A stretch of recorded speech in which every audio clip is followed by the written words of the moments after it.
I hear my cat in the background. Hey guys, it's Tyler, and I am back. And I'm here to talk about something that I've just watched. I mean, actually, it's pretty much in the title of the video. We're doing our Reze arc review. Let's go. Well, it's initial thoughts, I'd rather say, than review, because in all honesty, it's like, oh fuck, my background's all blurry. Am I blurry? Oh, come on. Focus, thank you. Yeah, I'm doing a Reze Arc initial thoughts video. I may call it a review, but these are just my initial thoughts after watching it. I'm going to watch it again today because I'm in love with it so much. But before that, I think it's time for a little debriefing on how I personally got into Chainsaw Man and how this is affecting me. So hold on, give me a second. So I might as well say it. I remember it like it was yesterday. It's my first year of college. I'm getting to know a lot of people. Shit's going great. And a new anime has just sparked onto the scene, and that's Chainsaw Man. And it's got 12 episodes. I'm like, oh shit, school's already like 2-3 weeks in. By the time Chainsaw Man's finished, I'll be done my first semester of school. That's perfect fucking timing, isn't it? You know what I'm saying? Perfect fucking timing.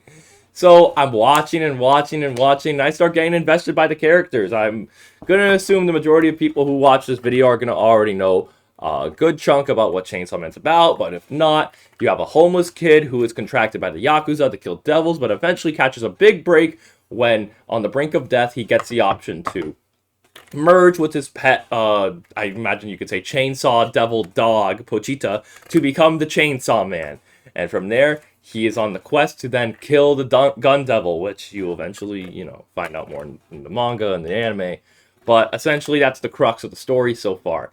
And you get to watch Denji as this person who wasn't given much in life and eventually grow to love boobs, touching boobs, and sex! You know what I mean? But you eventually see this character who went from absolutely no character development, absolutely just gross and nasty, eating flowers, eating junk out of the garbage, to now he's eating like 3 meals a day! He's eating 3 meals a day, boys! No.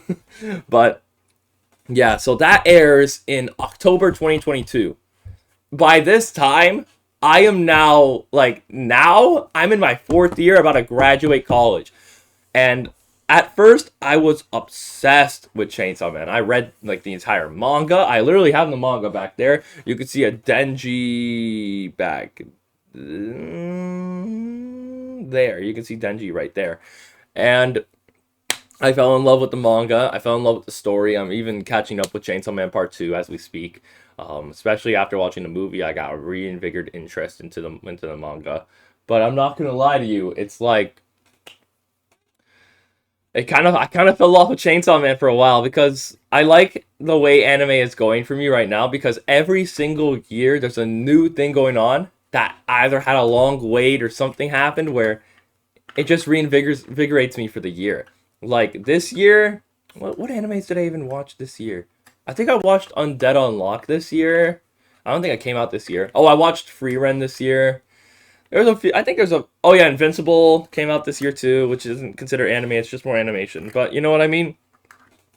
I've had things that tide me over, is what I'm saying. And when I heard that they were going to make the Reze arc, which is like one of my favorite arcs from the manga, as well as it being the next, obviously, arc and continuation of the story, I was hyped because, of course, me reading the Bomb Girl arc was amazing. I already loved the Bomb Girl arc. I memorized panels. It was great. Hold on, wifey's calling. Wifey hung up on abruptly. I don't know what that was about. But anyways, where was I even at? So, now I'm in my 4th year at college, taking 3 years to finally make my fucking favorite manga! No, not favorite manga. My favorite arc from one of my favorite mangas.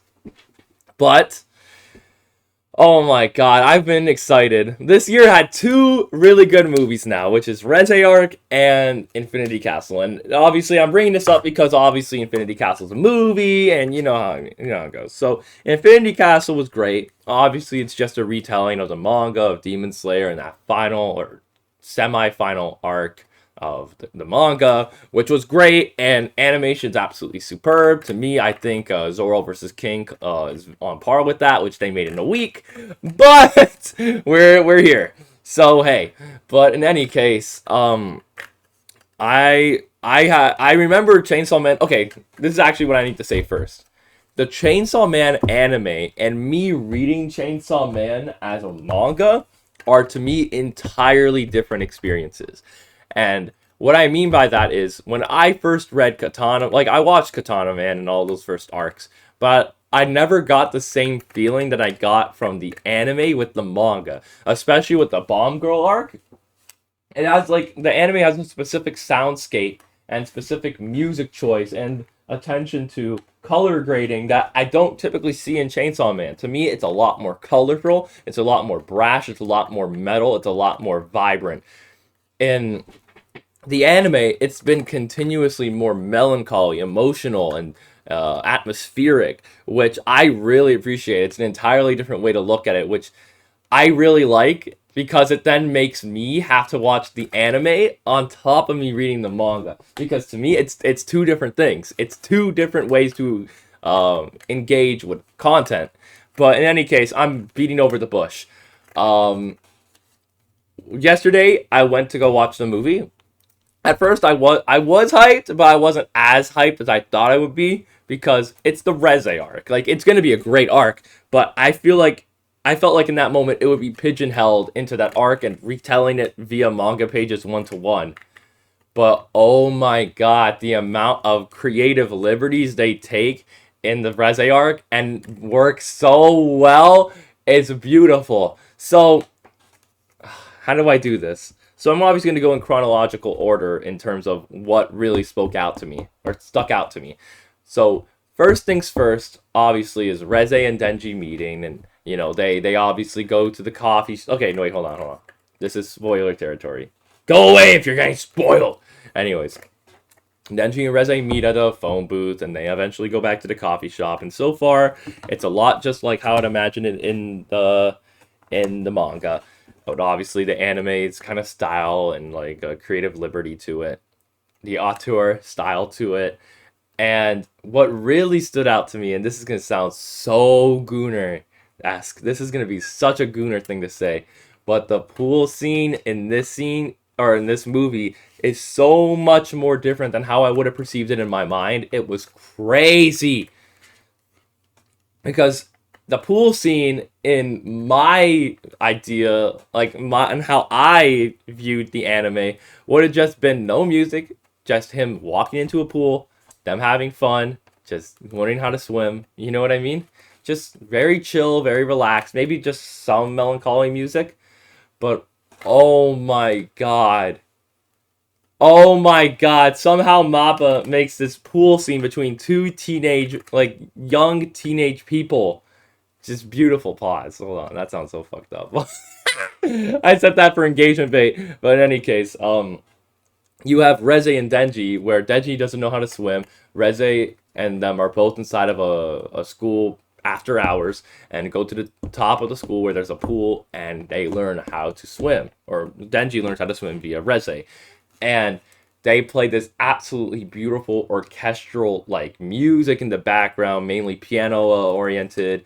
And you see Denji when he hops into the pool sink to the bottom of this huge abyss, and you start to see glimmers of Reze having fun with Denji in the pool, and it was so beautiful that like I wouldn't have cried, but it pulled on an emotional string there. It was so tough. Like it was so beautiful for a scene to me that takes like a minute. They spent like a whole 3 to 5 minute at like journey on this, and it was absolutely beautiful. It paid off so absurdly well, and that's where what do I even say? The festival scene was great afterwards as well. I absolutely love how they did the festival scene. The kissing scene at the festival too was almost, it was better than I could have even imagined it in my head.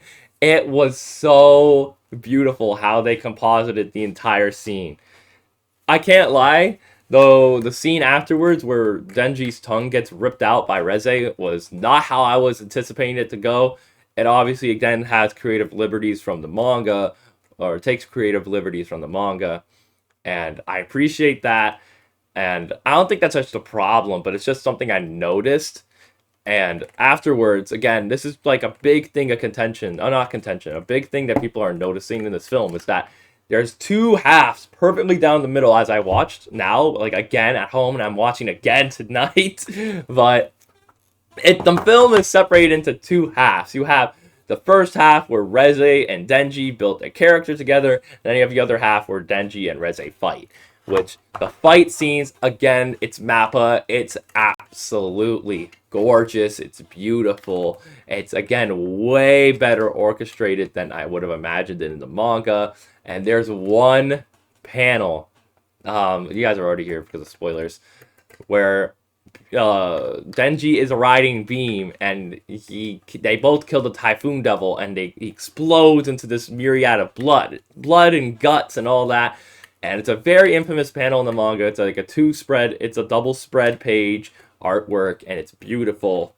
But the way they did it in this film is so cool because I never expected this. You see that happen, and then it turns into the colored manga page. It's like a more detailed version of the manga page, which is so awesome. And it's pretty much, I wouldn't say accurately colored to the colored version, but it has that very beautiful neon coloring that you would imagine from the Chainsaw Man manga. And it looked amazing. It was beautiful. And I can't lie, I never really got emotional while I was reading the Reze arc. I was a little bit upset because of like what happened between Denji and Reze, but I was never really too emotional. Oh my god, the last scene of Reze running back to the coffee shop, and I can't lie, it's the one scene where she's just running back to the coffee shop. Hold on, I'm literally gonna get the Reze arc music up. Hold on. Spotify. There we go. I should have it playing now. Yeah, because I don't want it fucking blasting my ears off. Any case, yeah, I need to watch the volume here because it's bad. But anyways, the music is so fucking good! The music is so good! But in any case, I'm getting off topic. The last scene of Reze walking back to her cafe to meet Denji after telling Denji countless times she's not into him. She doesn't want him. After playing him, she still goes back to Denji because Denji, I imagine, is the only one that actually showed her some real unconditional love, and Makima stops her. I rewatched that scene so much, and I'm so fucking mad she didn't just keep running. I'm so mad because I want to see Denji and Reze happy. I want to see them happy. I want to see them live a life together. And I don't know what it is, but that facial expression of her being so, I guess it's a mixture of excited, but scared, but also just, oh my god, it's so amazing. Absolutely amazing. It's absolutely beautiful. And I can't lie, that was the scene where I almost cried in the film. I was making fun of my friend for almost crying. I went, but for me, I'm keeping a G here. I want to cry so fucking bad, dude. I want to cry so bad. And I can't lie, the manga was great. It's great, but it didn't do the scene justice like the film did. And I can't lie, even thinking about the pool scene, even thinking about the festival scene, thinking about Reze running back to the coffee shop that she worked at after everything that happened, all of it just, it's so extremely emotionally taxing, and it's beautiful. It's literal fucking art to me. It's absolutely gorgeous. You hear this shit? Oh my god, bro. I don't even know what to say. It's just, I can't even describe how this movie makes me feel in words. Like, right now, I have no idea how to even describe it. All I know is that it's easily one of my favorite, if not my favorite movie the entire year. It's absolutely beautiful, and I think what's really important to me and what's really impactful to me through the entire film was that it's really kind of subjugating Chainsaw Man into different acts and parts that, you know, how do I say this? Acts and parts that delve into different topics. Denji in the first season of Chainsaw Man, that is like a little kind of story in and of itself. To me, that's like its own enticed story. where you have a kid who grew up not having much and now is getting a little bit more in life, and how that character is processing it. So it's basically a fish out of water kind of scenario. So you got that. This is a self-contained love story within the Chainsaw Man universe. And I saw a comment somewhere where it's like, if someone, what is it? If someone never read or watched Chainsaw Man before going into this movie, they would get it. And I feel like that's what always makes a good film, is that if someone can go into the film and understand it, like, completely, that's what makes a really great film. And this film, without a shadow of a doubt, to me, exemplifies that exactly. And I'm excited for the next season. I'm excited for how they're going to interpret the International Assassins arc, because to me, that is not one of my favorite arcs. But it's really exciting for me because, to me, Chainsaw Man Part 1 was its own, like, consolidated story that, you know, didn't have its own little subjugated parts. To me, Reze was just another part of Denji's journey in the public safety arc. But now, with the way that they're doing things, I feel like they're approaching, like, the anime and just the visual, just, like, aspect of Chainsaw Man. They're approaching it in a way that each part can describe itself, I guess, in its own way and have its own kind of meaning. But, oh my god. Oh my god. Sorry, I'm just looking at it. The way... Okay, so we got books 1 through 5 covered. And number 6 was its own fucking movie. Just absolute fucking cinema. And then what is that? From 7 to 8 would be International Assassins. And then 9 to 11 is Gun Devil and Control Devil. Which would be great. That's how I kind of imagine where they're going to go from here. Because trust me, I don't think I'm the only person in the world now who wants to talk more and do more Chainsaw Man, because I can't get enough! I need Reze more! I need Reze back! But the way I want to, like, talk about this, because I need to provide a platform for people who are just like me, who want to talk more about this shit, because I need to talk more about it! But, okay, no, we ain't feeling the action scenes right now. But I ain't gonna lie. This is how I imagine it in my headcanon. So, it took them 3 years to make this film. I wouldn't even say 3 years. You know what I'm saying? I think, obviously, majority of films are finished a lot before their release date. So I think with that extra time being done, a good portion of Season 2 has already been, you know, animated. That's how I believe it. That's what I believe is happening with 7 and 8 International Assassins arc. And I believe that the way they're doing that is they're going to do Season 2 for International Assassins, and they may either do 2 movies or 1 for Gun Devil and Control Devil. So the timeline in my mind is something of, in 2027, at the very most, we're getting Season 2 of the anime, which is going to be just fine for me. And I think just 2 or 3 years down the line, if we get the last bit of Chainsaw Man, either in 2 movies or 1, that would be great. That would be great. End off Part 1, start Part 2, because in all honesty, I want to talk about Part 2 as well. I have my own thoughts about Part 2 so far, and really, I'm kind of getting off topic. My whole point here is that the Reze arc has completely re-inspired, or just ignited my entire love for Chainsaw Man, and I'm so glad to be able to live to enjoy this content as it stands. I enjoyed it so much, and I hope everyone who watches this to get a chance to watch the movie. I hope you all enjoy it. And as of how it stands right now, I personally think, this is insane to say, but I personally think this is better than Sinners. I personally think this is better than a lot of the other blockbuster films that are out this year. I think this film is absolutely gorgeous and deserves something from the Oscars. There, I said it. It deserves something from the Oscars. In any case, I love you guys so much. Keep watching the content. I appreciate you guys. Like, comment, subscribe, all that nonsense. I love y'all. Peace out.